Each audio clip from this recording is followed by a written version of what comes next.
जय हिंद साथियों, मैं बीरू गुप्ता आप सभी का स्वागत करता हूं आपके अपने यूट्यूब चैनल BGGS सेंटर में। आज के इस वीडियो में हम डिस्कस करेंगे UPSSC पेट के एक और प्रैक्टिस सेट के बारे में। तो चलिए शुरू करते हैं आज का अपना पहला क्वेश्चन। दिल्ली में अलाउद्दीन खिलजी के शासनकाल की अवधि क्या थी? तो यह थी 1296 से 1316 ईस्वी तक। अगर बात करें अलाउद्दीन खिलजी की, तो यह खिलजी वंश का द्वितीय शासक था। खिलजी वंश जो चला था वो चला था 1290 से 1320 ईस्वी तक। यह दिल्ली सल्तनत का सबसे छोटा वंश था और यह द्वितीय वंश भी था। इसका संस्थापक थे जलालुद्दीन खिलजी। अगला क्वेश्चन आ जाता है, बक्सर का युद्ध कब हुआ था? तो ये बक्सर का युद्ध हुआ था 1764 ईस्वी में। यह ईस्ट इंडिया कंपनी तथा मुगल बादशाह शाह आलम द्वितीय व बंगाल नवाब मीर कासिम तथा अवध के नवाब शुजाउद्दौला की संयुक्त सेना के साथ हुआ था। ईस्ट इंडिया कंपनी की तरफ से जो भाग ले रहे थे वो थे हेक्टर मुनरो। इस युद्ध में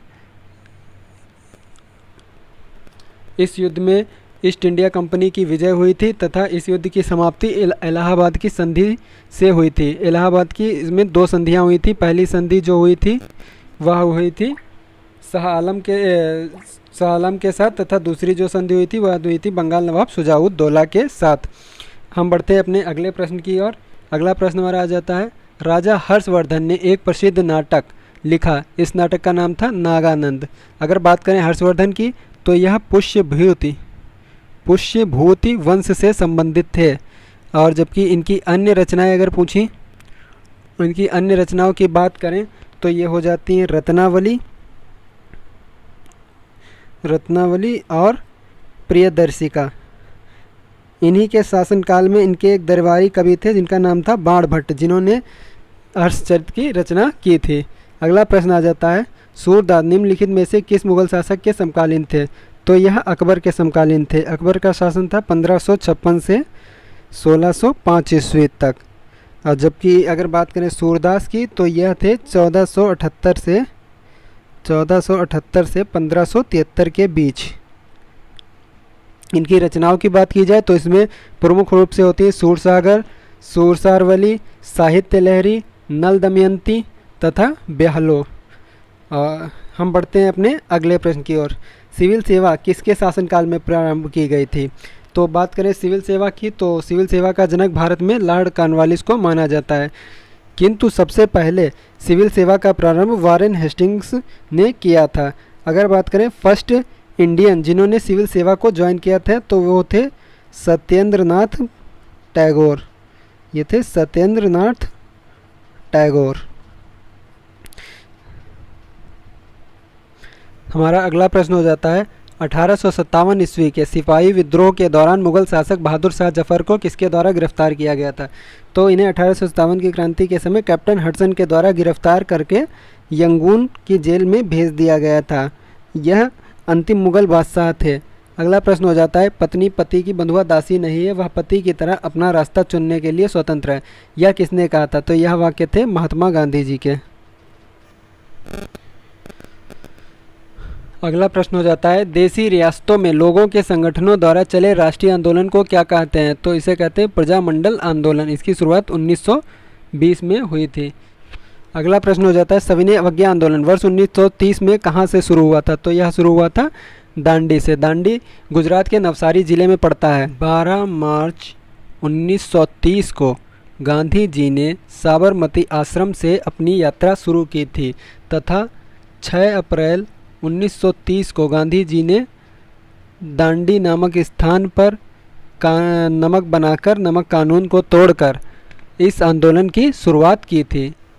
हमारा अगला प्रश्न हो जाता है, 1928 में स्थापित हिंदुस्तान सोशलिस्ट रिपब्लिक आर्मी के नेता कौन थे? तो यह थे चंद्रशेखर आज़ाद।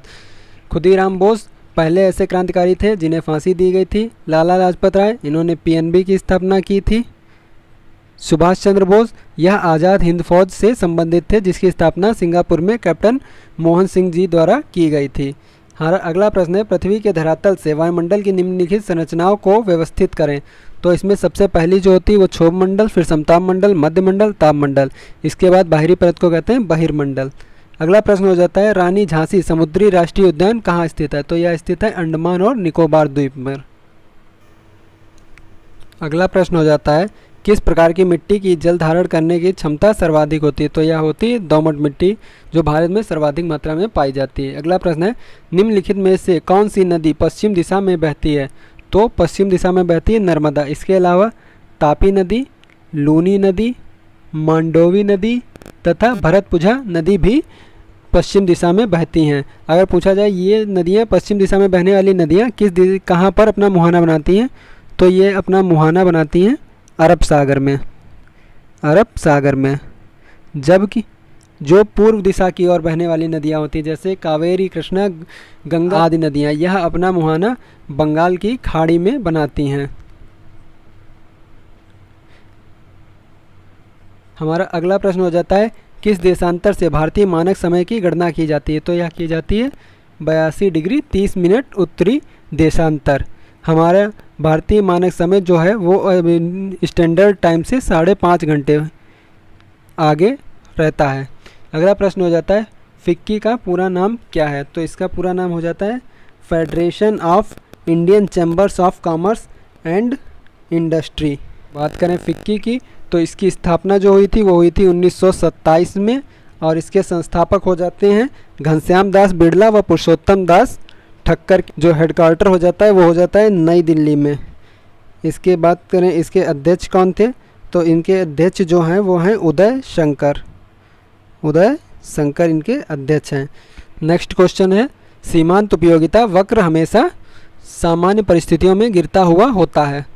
अगला प्रश्न आ जाता है भारत में सार्वजनिक क्षेत्र के लिए कौन सी 2 श्रेणियां आरक्षित हैं? तो रेलवे और परमाणु ऊर्जा, अर्थात इसका जो आंसर होगा वो होगा 1 और 3।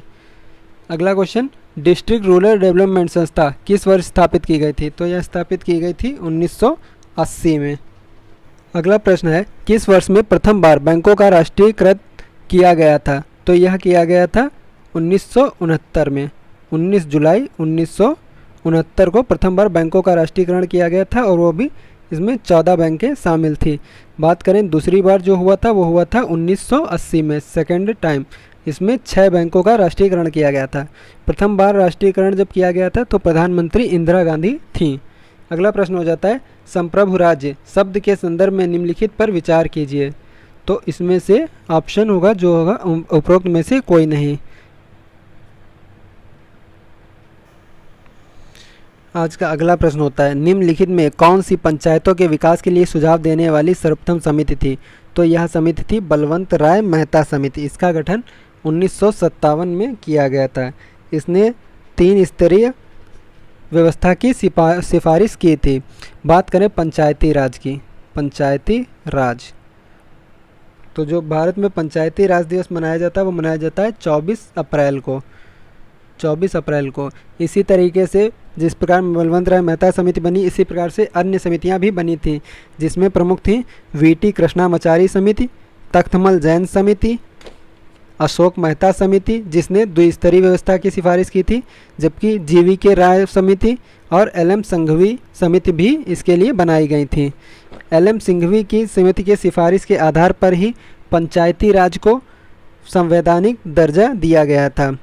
बात करें इसके संवैधानिक दर्जा देने की तो इसको दिया गया था 73rd कॉन्स्टिट्यूशन अमेंडमेंट एक्ट के तहत इसको कानूनी मान्यता दी गई थी। यह लागू हुआ था 24 अप्रैल 1993 को। इसे लागू किया गया था 24 अप्रैल 1993 को। इसके लिए अनुसूची नंबर 11 को जोड़ा गया था और इसे भाग 9 में अनुच्छेद 243 से 243 ओ तक जोड़े गए थे। और जबकि अगर बात करें इसमें अनुच्छेद 243 डी की, जिसके तहत महिलाओं को 33% आरक्षण की व्यवस्था की गई थी। बात करें पंचायती राज की तो सबसे पहले भारत में 2 अक्टूबर 1959 को सर्वप्रथम नागौर जिला राजस्थान से जेएल नेहरू द्वारा इसकी शुरुआत की गई थी। जबकि अगर बात करें पूरे प्रदेश में तो पूरे प्रदेश में इसे प्रथम बार आंध्र प्रदेश में लागू किया गया था। आंध्र प्रदेश में 1 नवंबर 1959 को। 1 नवंबर 1959 को, इतना याद रखिएगा। अगला प्रश्न हो जाता है सूचना अधिकार का अधिनियम किस वर्ष में लागू हुआ था? तो यह लागू हुआ था 2005 में।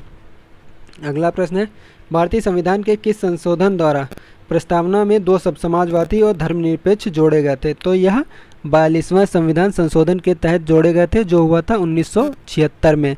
इसे मिनी संविधान की संज्ञा भी दी जाती है, जबकि प्रस्तावना को संविधान की कुंजी भी कहा गया है। हमारा अगला प्रश्न हो जाता है संविधान में कौन सी अनुसूची भारत में राज्यों को सौंपे गए स्थानीय स्व सरकारों के लिए प्रबंध करती है? तो यह अनुसूची होती है 11, जो अभी बताया था, जिसके तहत पंचायती राज को जोड़ा गया था। इसमें अनुसूची 12 की बात करें तो यह नगर पालिकाओं से संबंधित है, नगर पालिकाओं से, जबकि अनुसूची 7 शक्तियों के बंटवारे से संबंधित है, जबकि अनुसूची 10 दल बदल कानून से संबंधित है। अगला प्रश्न हो जाता है आवेशित की गई एक वस्तु द्वारा किसी अन्य आवेशित की गई वस्तु अथवा आवेशित ना की गई वस्तु पर लगाए गए बल को क्या कहते हैं? तो इसे कहते हैं वैद्युत स्थैतिक बल। अगला प्रश्न हो जाता है न्यूट्रॉन की खोज किसने की थी? तो यह की थी चैडविक ने, जबकि जे थॉमसन ने इलेक्ट्रॉन, रदरफोर्ड ने नाभिक की खोज की थी तथा मॉसले ने आधुनिक आवर्त सारणी का निर्माण किया था। अगला प्रश्न हो जाता है ओमेगा 3 वसा अम्ल में उपस्थित होता है, तो यह मछली और अखरोट दोनों में उपस्थित होता है।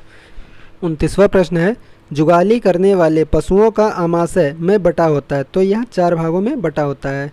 30वां प्रश्न निम्न में किस कोशिका में हीमोग्लोबिन होता है?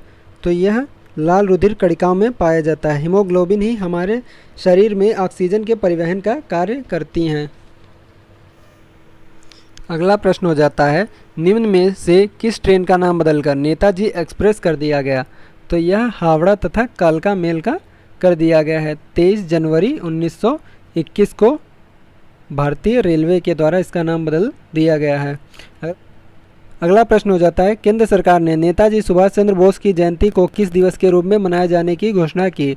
तो यह पराक्रम दिवस के रूप में मनाए जाने की घोषणा की गई है। 53वां क्वेश्चन है गणतंत्र दिवस परेड में फाइटर प्लेन उड़ाने वाली पहली महिला निम्नलिखित में से कौन बनी? तो यह बनी है भावना कांत। हमारा अगला प्रश्न है विश्व मौसम विज्ञान दिवस 2021 का मुख्य विषय क्या था? तो इसकी जो थीम थी वो थी महासागर, हमारी जलवायु व मौसम। 55वां क्वेश्चन है केंद्रीय मंत्री किरेन रिजिजू ने गणतंत्र दिवस 2021 की परेड में निम्नलिखित में से किस राज्य की झांकी को प्रथम पुरस्कार दिया था? तो यह दिया था उत्तर प्रदेश की। इसमें राम मंदिर के मॉडल को दर्शाया गया था। अगला प्रश्न है केंद्र सरकार द्वारा 25 जनवरी 2021 को पद्म पुरस्कारों की घोषणा की गई, इससे संबंधित निम्न कथनों पर विचार कीजिए। तो इस वर्ष राष्ट्रपति रामनाथ कोविंद ने 119 पद्म पुरस्कारों को मंजूरी दी। इस वर्ष 2 लोगों को मरणोपरांत पद्म विभूषण से सम्मानित किया गया। जापान के पूर्व प्रधानमंत्री शिंजो आबे को पद्म भूषण से सम्मानित किया जाएगा। तो इसमें सभी कथन सही हैं। आज का अगला प्रश्न हो जाता है वर्ष 2021 में जापान के किस पूर्व प्रधानमंत्री को भारत सरकार द्वारा देश के दूसरे सर्वोच्च नागरिक पुरस्कार पद्म विभूषण से सम्मानित किया गया? तो यह दिया गया है शिंजो आबे को, जिन्होंने स्वास्थ्य संबंधी समस्याओं के कारण जापान के प्रधानमंत्री पद से इस्तीफा दे दिया था, जिसके बाद यहाँ के नए प्रधानमंत्री जो बने हैं वो हैं योशिहिडे सुगा। अगला प्रश्न है किस कंपनी को हाल ही में वित्तीय रिपोर्टिंग में उत्कृष्टता के लिए ICAI राष्ट्रीय पुरस्कार प्रदान किया गया है? यह प्रदान किया गया है भारत हैवी इलेक्ट्रिकल्स लिमिटेड भेल को। अगला प्रश्न है जून 2021 में नीति आयोग द्वारा SDG इंडिया इंडेक्स 2020-21 का तीसरा संस्करण जारी किया गया। इस इंडेक्स में शीर्ष पर कौन सा राज्य है? तो इसमें शीर्ष पर बात करें तो वो है केरल, और जबकि अंतिम की बात करें तो वो हो जाता है बिहार। अगला प्रश्न है 22 फरवरी 2021 को प्रस्तुत उत्तर प्रदेश बजट 2020-21 से संबंधित निम्न कथनों पर विचार कीजिए। उत्तर प्रदेश के वित्त मंत्री सतीश महाना ने वित्तीय वर्ष 2021-22 के लिए बजट विधानसभा में पेश किया।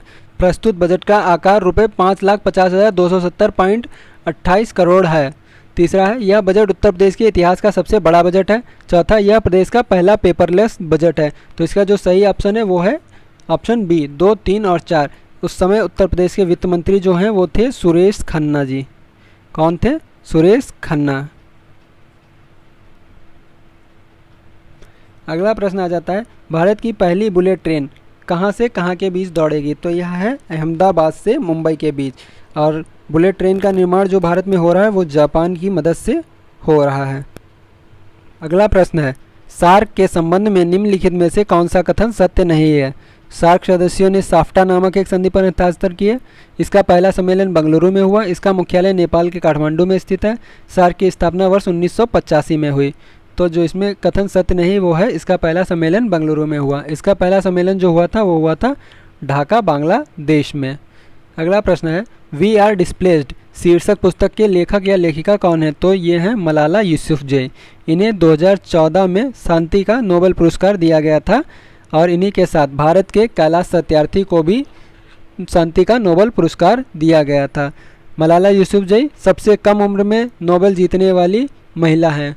अगला प्रश्न है, a century is not enough निम्न में किस क्रिकेटर की आत्मकथा है?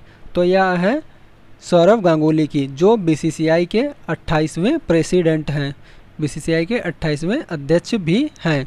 अगर बात करें इसके सहलेखक की, तो इनके जो सहलेखक हैं वो हैं गौतम भट्टाचार्य। गौतम भट्टाचार्य।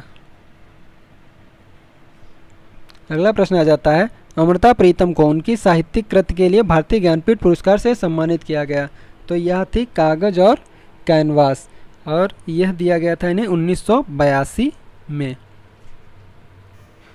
साहित्य अकादमी पुरस्कार पहली वर्ष किस वर्ष दिए गए थे? तो यह दिए गए थे 1955 में।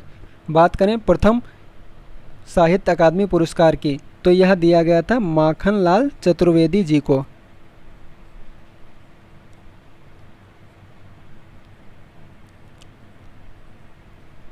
और बात करें साहित्य अकादमी की, साहित्य अकादमी तो इसकी स्थापना जो हुई थी वो हुई थी 1954 में। अगला प्रश्न है, उस भारतीय राज्य का नाम बताइए जिसने सर्वाधिक नोबेल पुरस्कार विजेता दिए हैं। तो यह है पश्चिम बंगाल से, जहां से रविन्द्रनाथ टैगोर, मदर टेरेसा ने नोबेल पुरस्कार जीते हैं। कुल मिलाकर अगर देखा जाए तो यहाँ के 4 व्यक्तियों को अभी तक नोबेल पुरस्कार मिल चुका है। अगला प्रश्न है, उस प्रथम भारतीय का नाम बताइए जो ऑस्कर अवार्ड्स विजेता हुआ है। तो यह थे भानु अथैया। इन्हें 1982 में आई फिल्म गांधी के लिए कॉस्ट्यूम डिजाइनर के लिए यह पुरस्कार दिया गया था। अगला प्रश्न है, प्रत्येक वर्ष कितने नोबेल पुरस्कार दिए जाते हैं? तो यह 6 फील्ड में दिए जाते हैं, जिसमें एक है साहित्य, शांति, और फिजिक्स, केमिस्ट्री, मेडिसिन तथा इकोनॉमिक्स के क्षेत्र में यह दिए जाते हैं। इकोनॉमिक्स की बात करें तो इसकी शुरुआत हुई थी 1969 में। 1969 से इकोनॉमिक्स के फील्ड में नोबेल पुरस्कार देने शुरू हुए, जबकि बाकी नोबेल जो शुरुआत हुई थी वो हुई थी 1901 से। हमारा आज का अंतिम प्रश्न है, गोल्डन पेन ऑफ फ्रीडम पुरस्कार किससे संबंधित है? तो यह संबंधित है पत्रकारिता से। तो दोस्तों ये थे हमारे आज के 50 क्वेश्चन। उम्मीद करता हूँ आपको यह पसंद आए होंगे। आप इस वीडियो को ज़्यादा से ज़्यादा शेयर करें तथा हमारे चैनल को सब्सक्राइब करें। इसी तरीके की और वीडियो आपको प्राप्त होती रहेंगी। तब तक के लिए जय हिंद।